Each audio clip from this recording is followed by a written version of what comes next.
जय हिंद मित्रों, नमस्कार।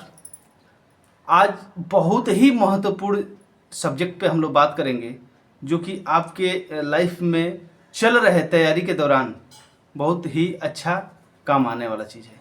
जैसे कि हम बात करेंगे जो जितने भी हमारे रेलवे सुरक्षा बल, रेलवे सुरक्षा विशेष बल के अभ्यर्थी हैं जो तैयारी कर रहे हैं, तो इनके तैयारी के बीच में बहुत बार ऐसा सिचुएशन बनता है कि वो लोग डिमोलाइज होने लगता है। मतलब मोटिवेशन उनको नहीं मिल रहा है और क्वेश्चन पेपर हल करते समय मतलब उनको लग रहा है कि हमसे नहीं हो पाएगा। तो इस चीज़ पे बात करेंगे और बात करेंगे हम प्रैक्टिस सेट पे। एक भाई का मैसेज आया था कि सर हम प्रैक्टिस सेट में हल करते हैं तो कभी 80 आ रहा है तो कभी 40 में ही हमारा वो हो जा रहा है, मतलब अंक प्राप्त हो रहा है, इससे बहुत मतलब डिमोलाइज हो रहा है। तो हम आपको एक महत्वपूर्ण जानकारी दे दें कि प्रैक्टिस सेट में हर प्रैक्टिस सेट में टाइप चेंज की जाती है। कारण हो रहा है इसका कि अगर टाइप चेंज नहीं किया जाएगा तो आपको हर प्रैक्टिस सेट में आसान लेवल का ही दिया जाए तो फिर तो आपका मनोबल बढ़ा रहेगा और वहाँ जाके अगर जो टाइप चेंज हो गया तो फिर दिक्कत होगी।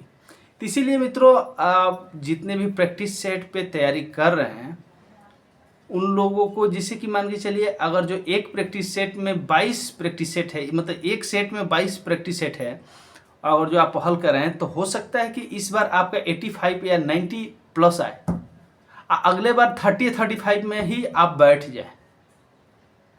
ऐसा होता है। तो इसे डेमोलाइज होने की ज़रूरत नहीं है। उस पेपर को उस टाइप का बनाया गया है ताकि आपको दिमाग पे ये बोझ आ सके कि इस तरह का भी क्वेश्चन होते हैं, इस तरह का पेपर होता है, तो आप उस टाइप का तैयारी करिए। अब रही बात, देखिए एक प्रैक्टिस सेट आप हल किए, आपको उसमें जितना अंक प्राप्त हुआ, उसमें जितना अंक आपको प्राप्त हुआ, अगर जो मान के चलिए 70% अंक प्राप्त हो रहा है तो 70% के बाद आपका 50 नंबर बच रहा है, 50 क्वेश्चन बच रहा है।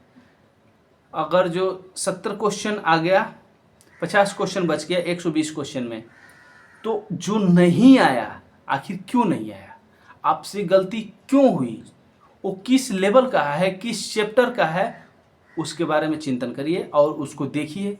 एक सप्ताह के अंदर उस टाइप उस लेवल का क्वेश्चन को लगाने का, हल करने का कोशिश करिए और उसको जानकारी कर लीजिए। फिर नेक्स्ट बार में देखिएगा, आपने तो ये छूटा हुआ लेवल था उसको तैयार कर लिया, आपसे नहीं हो रहा था, लेकिन अगले पेपर में देखिएगा फिर से कुछ ऐसा क्वेश्चन आपके सामने दिखेगा जो कि फिर उसको वो आपके लिए नया है और वो आपसे नहीं हो रहा है।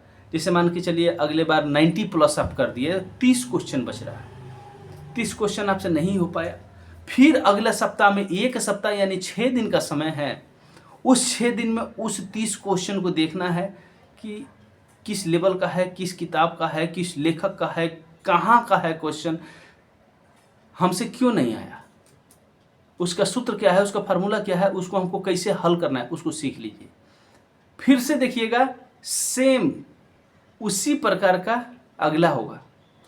मतलब आप 100/100 नहीं ला पाएंगे, ये मैं मानता हूँ, बहुत कम ही लोग ऐसा हुआ है, लेकिन ऐसे करने से प्रत्येक प्रकार, जितने प्रकार हैं मैथ, रीजनिंग, जीके, जीएस का, लगभग मतलब हमको 95% उम्मीद है कि आपका क्वेश्चन पेपर, क्वेश्चन मॉडल्स तैयार हो जाएंगे। तो दोस्तों, आप लोग डिमोलाइज मत होइए। आपको मनोबल को तोड़ना भी बहुत ज़रूरी है कि आप कितना जिद्दी हैं अपने लक्ष्य के प्रति, वो देखी जाती है। आप अगर जो ऐसे तैयारी करते समय जिद्दी हैं, अगर दिल के अंदर लगन है, तो आपको सफलता लेने से कोई रोक नहीं सकता है। तो चलिए दोस्तों, अब भाई लोगों का मैसेज था, तो आप लोग प्रैक्टिस करते रहिए। प्रैक्टिस सेट पे डेमोलाइज होने की ज़रूरत नहीं है, वो ठीक है, होना चाहिए, नंबर कम होना चाहिए। आपका जितना नंबर कम हो रहा है अच्छी बात है, फिर उस पर आप लोग चिंतन करिए, पढ़िए, मेहनत करिए, उसको भी हल कर लीजिए, फिर नेक्स्ट परीक्षा दीजिए। इस टाइप से करते करते आप लोग तैयार करिए। साथ में आप फिजिकल का भी रिहर्सल शुरू कर दें, स्पीड नहीं, ज़्यादा नहीं, फिर भी मिनिमम 5 किलोमीटर 24 या 20 मिनट 22 मिनट के अंदर ही आराम से दौड़ें, लेकिन दौड़ना शुरू कर दीजिए। लॉन्ग जंप एक एक बार ज़रूर करिए रेगुलर। सुबह एक बार लॉन्ग जंप, एक बार हाई जंप, गिर गए कोई दिक्कत नहीं, क्योंकि अभी बहुत समय है, रोज़ रोज़ करते से वो सही हो जाएगा। और अपना रिटन एग्जामिनेशन बिल्कुल फिट रखिए, क्योंकि समय बहुत नज़दीक आने वाला है और जल्द ही आपके घरों में खुशियाँ जाने वाली हैं। जय हिंद मित्रों। किसी भी प्रकार का इस प्रकार का अगर जो हिचकिचाहट हो तो हमको मैसेज कर सकते हैं। हमें जितनी जानकारी होगी ज़रूर बताएंगे। जय हिंद।